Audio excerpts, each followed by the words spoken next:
Bienvenidos a esta quinta clase, estamos agradecidos a Dios, ya cumplimos el mes y estamos contentos por este trabajo que estamos haciendo, por todos los que estamos trabajando y esforzándonos para que a ustedes les lleguen lo mejor posible con las pocas herramientas que tenemos, pero sabemos que Dios nos va a bendecir porque ha abierto esta puerta y no vamos a permitir que nada ni nadie la cierre. Y bueno, empezamos esta quinta clase y vamos a hacer un repaso. Recordemos y pongámonos en situación. Hemos estado estudiando, estamos estudiando cómo Dios preparó el camino para la llegada del Mesías. Estamos estudiando de esos 400 años de silencio y lo que sucedió en esos 400 años, donde no había palabra, donde no había profeta, donde no había nadie que invocara la voz de Dios. Y en esos 400 años sucedieron acontecimientos que fueron permitidos por Dios para la llegada del Mesías. Y eso es lo que estamos estudiando en estas 5 clases. Y yo quiero llevarte a vos al contexto de la historia, que recuerdes, estamos hablando en este tiempo de la familia de los Macabeos, cómo Alejandro Magno conquistó las tierras y llegó a Jerusalén, y cómo al morir él y no dejar herederos, ni dejar nadie que subiera al trono, sus generales, en una guerra y en una disputa entre ellos se repartieron los reinos, y el reino más poderoso era el de Egipto y el de Siria, y cómo Egipto y Siria se pusieron a pelear, a luchar entre ellos por la manzana de oro, que esa manzana de oro era Jerusalén. Y ahí empezamos a entrar en la historia como este rey sirio, que habla el libro de Daniel en el capítulo 11, dijimos que ahí Daniel hace una descripción, tiene una visión de este rey que traería la perversidad y la abominación al templo de Dios, donde este rey permite y pone a su gente al reinado de Jerusalén y desalojan todo el templo, ponen la estatua de Zeus, cómo agarran las cámaras del templo y la usan como prostíbulos, cómo a pena de muerte se obliga a los judíos a negarse a su religión y a su Dios, y se prohíbe la circuncisión, se prohíbe la adoración a Dios, a muchos judíos se les saca la ciudadanía, se matan a los sumos sacerdotes, y cómo ahí resurge este hombre que era un sacerdote llamado Matatías, Macabeo, y cómo él mata a un soldado sirio y huye con sus hijos hacia las montañas, hacia las cuevas, y ahí se forma esta rebelión contra los sirios, contra las tendencias helenistas, contra la abominación, contra la adoración a Zeus. Y bueno, y ahí empieza la historia de los Macabeos, cómo los Macabeos reconquistan el templo. Matatías, el padre, muere al poco tiempo, después lo va sucediendo su hijo, ¿se acuerdan? Judas, que le llamaban el martillo, que era martillo porque era golpe, porque él llegaba a sus enemigos y hasta que no los mataba, no los dejaba. Y así después también muere Judas y toma su lugar su hermano Juan Macabeo, y cómo este llega a conquistar toda Jerusalén, llega a conquistar y a llegar a un lugar de política, y llega a lograr que el rey de Grecia en ese momento lo coloque como un rey y sumo sacerdote. Hablamos de que ellos no venían del linaje sacerdotal, que si bien eran sacerdotes, nunca habían llegado a tener el grado mayor que era el de sumo sacerdote, porque eso era en el linaje de Aarón, y después cuando sube Salomón al reinado, él pone como sumo sacerdote a Sadoc, y a partir de ahí todos los sumos sacerdotes tenían que venir de ese linaje, ¿no? Entonces estamos haciendo y recordando un poquito la historia para que vayamos en contexto. Si ya hiciste el cuestionario que te mandamos y si ya hiciste el trabajo práctico era sobre la familia Macabea, quiénes eran los Macabeos. Y ahí entramos en la historia de cómo ellos llegan a tomar el cargo de sumo sacerdote, un cargo que no era de ellos porque ellos no venían de la rama del linaje que tenían que ser, Pero ellos, tomados de lo que sucede en el libro de Números, si te recordás esa parte que también expliqué, creo que no sé si fue en la tercera o la cuarta clase, donde ahí un hombre, en el capítulo 25 del libro de Números, ellos empiezan a juntarse y a casarse con mujeres almohaditas, y Dios manda a Moisés a que los maten a todos, y en ese momento se acerca uno de estos hombres con una mujer, y este sacerdote se pone como loco en un celo por la palabra y un celo por la ley de Dios, agarra su espada y lo corre a este hombre y a esta mujer extranjera y los mata. Eso hace que Dios le diga a Moisés que a partir de ahí,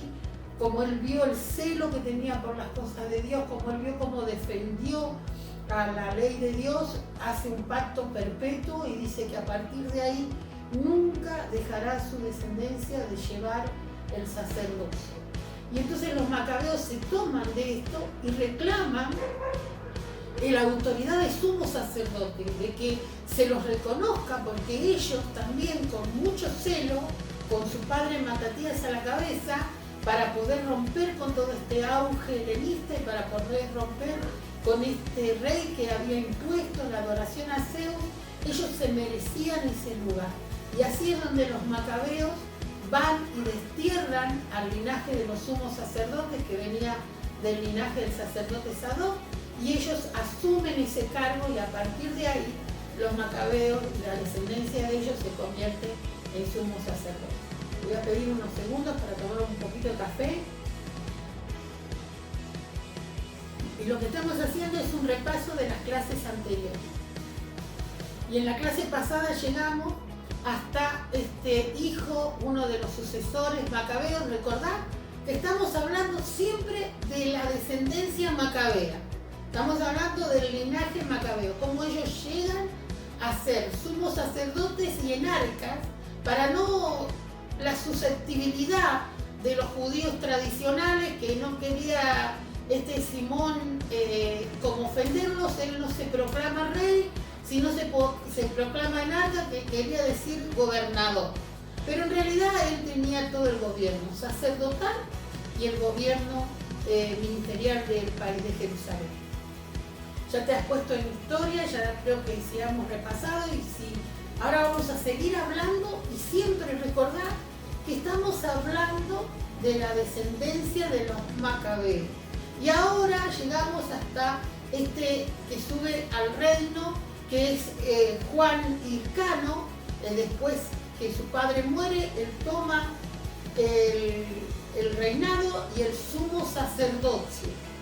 Es Juan Hircano, pero este hombre vivía más como un rey pagano que como un sacerdote en las leyes de Dios. Entonces ahí empieza a haber un tire y afloje entre los judíos tradicionales, que se llamaban en ese momento hasideos, que se les decía los devotos. Estos hasideos se ponen en contra de Hircano y le dicen de que él tenía que dejar o el sumo sacerdocio o el reinado, porque ninguna de las dos cosas podían estar juntas.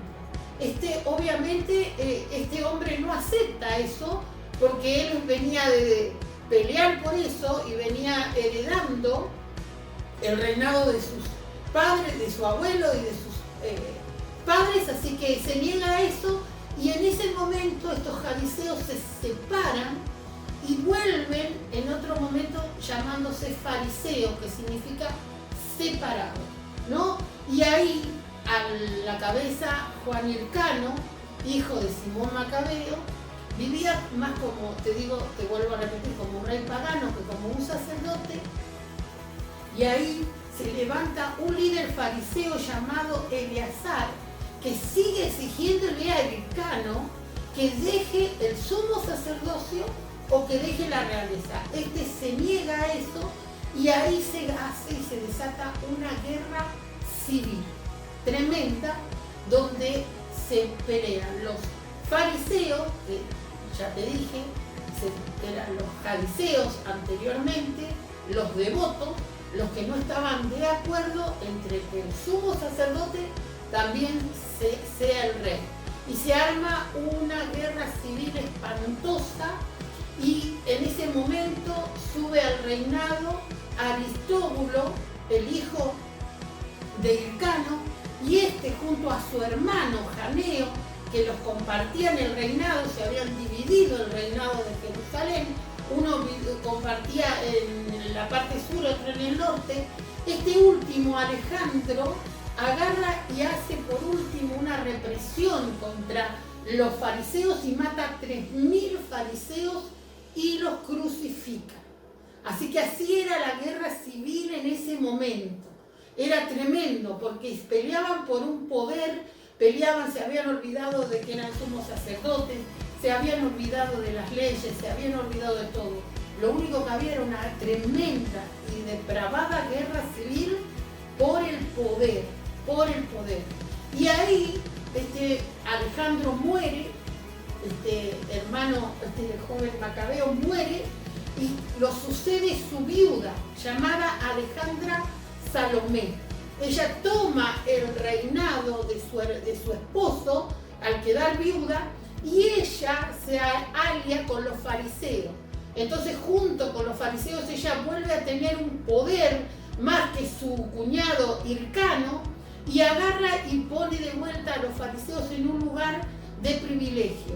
Los vuelve a nombrar como sacerdotes, los nombra parte del Sanedrín y del Senado judío. Y así ella, a través de aliarse con los fariseos, ella puede y adquiere un poder político mucho más poderoso que el que tenía su esposo, que había muerto, y el que tenía su cuñado. Y ahí empieza de vuelta una pelea religiosa y política.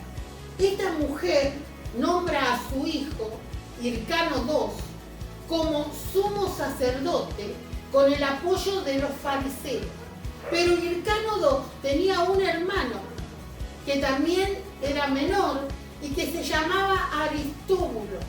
Y ahí empieza la guerra entre estos dos hermanos por el poderío, por el poder político y el poder religioso.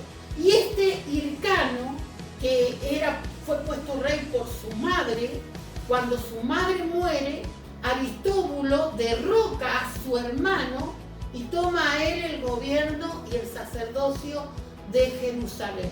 Por eso yo quiero que vos tengas mucha atención, porque lo que estamos hablando es de la pelea en un poder político y religioso por el reinado de Jerusalén, donde todo se había desvirtuado. Lo que empezó allá, en el tiempo de Matatías Macabeo, para poder pelear con celo vivo, con pasión, por las leyes de Dios, por restablecer el templo de Dios, por restablecer el tabernáculo, por restablecer la adoración de Dios, sus descendientes, a medida que iban pasando los años y a medida que iban adquiriendo más poder, se iban desvirtuando e iban mezclando el paganismo con la religiosidad, iban haciendo conspiraciones.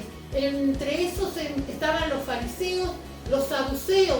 Los saduceos, no te olvides, que era este grupo de sacerdotes que tenía una tendencia helenista, que tenía una tendencia griega. Por eso yo quiero que prestes mucha atención, porque esto es básicamente historia. Y así, definitivamente, estos dos hermanos, empiezan a pelear de vuelta por el poder político y religioso, y empiezan a intervenir aquí los romanos. Los romanos empiezan a conquistar, tipo Alejandro Magno, empiezan a conquistar y llegan a Tierra Santa, llegan a Jerusalén y toman Jerusalén, la toman, porque eran muy poderosos ellos. Y ellos se toman el privilegio de poder tener el mandato de poner y sacar a los sumos sacerdotes como ellos querían. Los romanos, cuando toman Jerusalén, lo que sí permitían era la libre religión, o sea, ellos no se metían en las costumbres ni en las leyes judías. Y ahí es donde estos dos hermanos empiezan a complotar y a aliarse.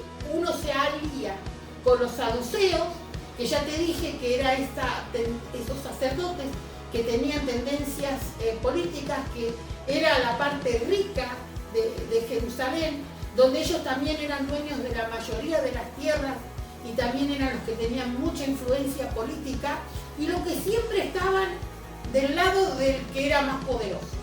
Si eran los griegos, estaban del lado de los griegos. Si eran los egipcios, estaban del lado de los egipcios. Si eran los romanos, estaban del lado de los romanos. Y casi todos estos residían en Jerusalén.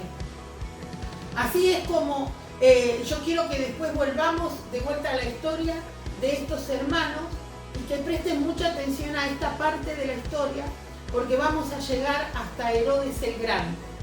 Y este hombre que es derrocado por su hermano, Hircano II, volvemos a Hircano II, es derrocado por su hermano Aristóbulo y él queda gobernando Jerusalén. Este muchacho busca refugio y poder armarse con fuerza con la tribu de los nabateos, que su rey era Aretas III. Con la ayuda de ellos y con la ayuda farisea, este vuelve a Jerusalén y la sitia, pero fue derrocado de vuelta por su hermano Aristóbulo, que tenía la ayuda de los romanos.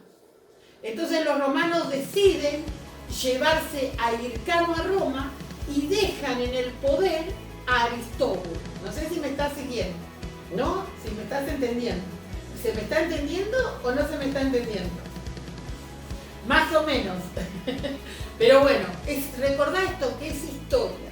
Pero también hay una cosa, si hiciste el trabajo práctico de los macabeos, me estás siguiendo. Estás entendiendo de lo que estoy hablando. Y así es como estos hermanos, que son la última gama de los macabeos, están a punto de perder su poderío, están a punto de perder toda su influencia política y religiosa por un hombre, un general de Hircano, que era un idumeo llamado Antipatro. Este hombre era un general de Hircano, pero también era un hábil negociador. Él más que nada era un hombre que buscaba la paz y las charlas. Él era como mediador entre lo que quería el sumo sacerdote y el rey y lo que querían los romanos.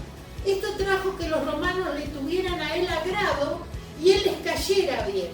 Cuando sucede toda esta guerra civil entre los hermanos macabeos, ellos toman cartas en el asunto y dicen, bueno, vos, Hircano, te vas con nosotros a Roma, y vos, Aristóbulo, te quedás acá gobernando, pero te vamos a poner como gobernador al hijo de Antipatro. ¿Y saben quién era ese hijo de Antipatro? Herodes. Y ahí vamos entendiendo y conociendo cómo llega Herodes a ser rey de Jerusalén en los tiempos del nacimiento de Jesús. Por eso es tan importante que vos sigas la historia. Porque Herodes era de Edom, ni siquiera era judío. Pero yo te quiero contar cómo su padre llega a ser un general de Hircano II Macabeo.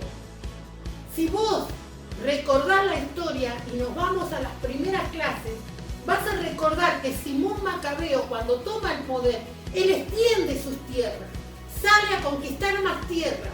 ¿Y qué hace este Simón Macabeo? Va y conquista la tierra de Edom, paganos, y los obliga a los idumeos a que nieguen su religión, su paganismo, y se conviertan al judaísmo. Dame unos minutos.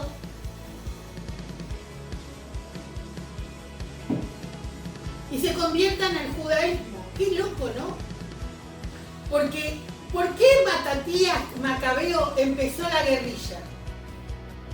¿Cuál era lo que Matatías Macabeo peleaba? Porque los sirios no los obligaran a renunciar a su religión y su creencia. Es por eso que Matatías Macabeo levanta la rebelión y empieza una rebelión para poder recuperar Jerusalén y poder recuperar el templo y los cultos. Pero años después su hijo, Simón Macabeo, sale a conquistar y obliga a todos los que conquistaban a que se vuelvan al judaísmo. Qué loco, ¿no? Por lo que su padre pidió, él después obligaba. Y es así donde él obliga a todos los de Edom a que se conviertan al judaísmo y se circuncisen. Es ahí donde este hombre, que resulta ser después el padre de Herodes, se convierte en el general de Hircano II y en su mano derecha y en su aliado más poderoso. Pero este hombre, como ya te conté, era un gran estratega, un gran político. Él logra posesionar a sus hijos en el gobierno de Jerusalén y los posesiona como gobernadores de provincias chicas, a él y a su hermano, al hermano de Herodes. Y es así como Herodes va siendo y creciendo hasta derrocar él después a todos los macabeos y convertirse él en el rey de Jerusalén. Porque una de las cosas que tenía Herodes era que había heredado la estrategia política de su padre. Su padre era un hábil hombre de palabra, era un hábil convencedor. Él siempre, sus peleas no eran tanto con la espada, sino con las palabras. Y él sabía mirar y ser un gran negociador. Y Herodes lo heredó de su padre. Y así es como él fue adquiriendo poder y adquiriendo el cariño de hombres que venían de Roma, como Pompeyo, como Tito, como diferentes hombres que fueron posicionándolo a él en un lugar de privilegio, hasta que después Roma decide que Herodes tenía que ser el rey de Jerusalén. Y esta clase me apasiona porque me encanta lo que es la historia, me encanta que vos puedas conocer cómo llegamos hasta Herodes y quién era Herodes, ¿no? Y en esta clase sabemos que Julio César, muerto Pompeyo, Julio César decide poner a Herodes, que en ese momento era el gobernador de Galilea. Recordad que cuando los dos hermanos, Hircano y Aristóbulo, se pelean y Roma entra en el asunto, decide llevarse a Hircano a Roma prisionero y dejar a Aristóbulo como rey de Jerusalén, pero le dice: vamos a dejar al hijo de tu general como gobernador de Galilea. Y es así como Herodes va posicionándose y tomando lugares de privilegio hasta que Julio César después decide ponerlo como rey de Israel. Y este es el Herodes de que habla el libro de Mateo, y yo lo quiero compartir con vos. El libro de Mateo, capítulo 2, versículo 16 dice: Herodes entonces, cuando se vio burlado por los magos, se enojó mucho y mandó matar a todos los niños menores de 2 años que había en Belén y en todos los alrededores, conforme al tiempo que había adquirido de los magos. Qué tremendo, ¿no? Y acá llegamos y nos introducimos en lo que es el tiempo donde nació nuestro Salvador, nuestro Señor Jesucristo. Y qué hermoso, porque ahora podés saber y podés entender cómo Herodes llegó al trono y cómo él, con conspiraciones, con mentiras, con engaños, con asesinatos, pudo llegar a destruir a toda la descendencia macabea, porque no quedó ningún macabeo más. Y cómo él tomó el poder y ahí empezó una nueva dinastía. Terminó la dinastía de los macabeos y empezó la dinastía de los edomitas. Porque Herodes, recordad, Herodes era de Edom, aunque él había sido criado con las costumbres judías, porque su padre se había vuelto al judaísmo y se había circuncisado él y lo había circuncisado a Herodes. O sea, era un hombre pagano que fue criado en las costumbres judías, pero su corazón siempre estaba en contra de Dios. Así que gracias por estar ahí, por esta clase hermosa, a mí me gustó. Espero que la hayas entendido, espero que haya sido clara, que haya sido sencilla, pero cualquier cosa, vos sabés, tenemos un WhatsApp con los alumnos, con los que están realmente comprometidos en esta clase, y te pedimos que no nos dejes de mirar en todo. Estamos en Instagram, estamos en Facebook, estamos en YouTube y también estamos en Spotify. Así que Dios los bendiga y nos vemos la próxima clase.